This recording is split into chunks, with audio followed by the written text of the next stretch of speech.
Hello guys, welcome to our YouTube channel, and today we are going to learn how to see tagged photos in Facebook.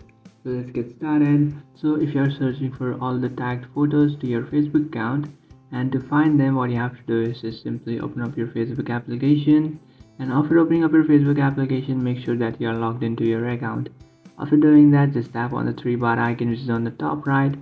After tapping on that, just tap on your account.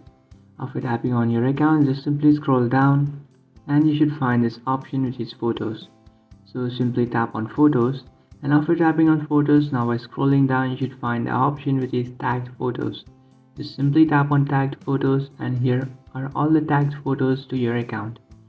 So from here you can check every single tagged photos to your account.